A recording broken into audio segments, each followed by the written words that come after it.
Hello, and welcome to Week 4 of Math Concepts, Probability, and Statistics. We are halfway done! Congratulations! First, a reminder that the Unit 2 exam opened up on Sunday at 12 p.m. and will be available this week until Friday at 11 p.m.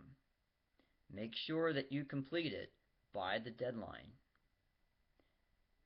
This week, you are going to work on topics 11, 12, and 13.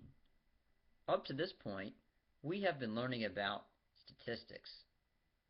Since the name of this course is Math Concepts, Probability, and Statistics, you may have wondered where the probability is.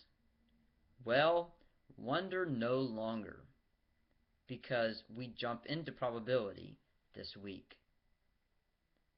Topic 11 gives you an overview of what probability is and what it is not. Two of the big ideas about probability are that random events are uncertain in the short term, but predictable in the long term. Take flipping a fair coin. We don't know whether it will come up heads or tails before we flip it. However, if we flip it many times, like at least 1,000 times, then it will come up heads about 500 times and tails about 500 times. For another example, take the distribution of colors in a bag of Reese's Pieces.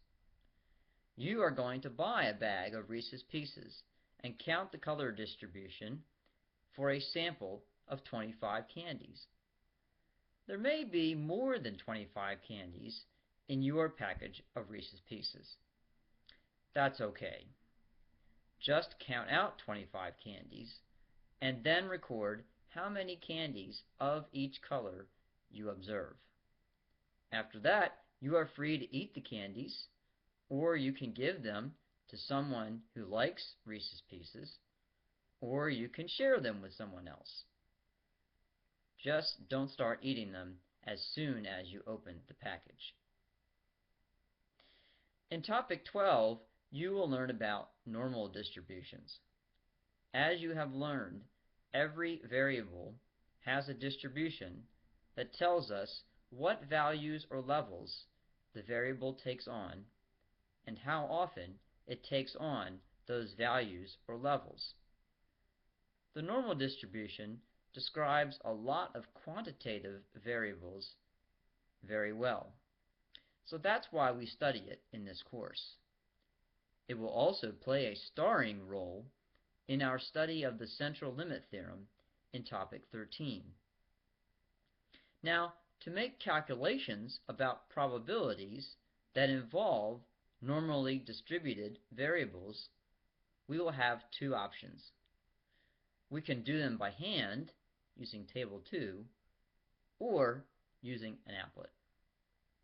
You need to know how to do it both ways. When you get to the homework, I suggest that you practice using both methods. When you get to the final exam, you will only be able to use Table 2. This week we don't have more topics than last week, but most students find the ideas more challenging. Don't get discouraged if you don't understand them after reading about them the first time through. You will probably have to reread your textbook, talk with your classmates, talk with me, and do homework problems before the big ideas really start to sink in. Well, that does it for this week's video. I'll see you again next week.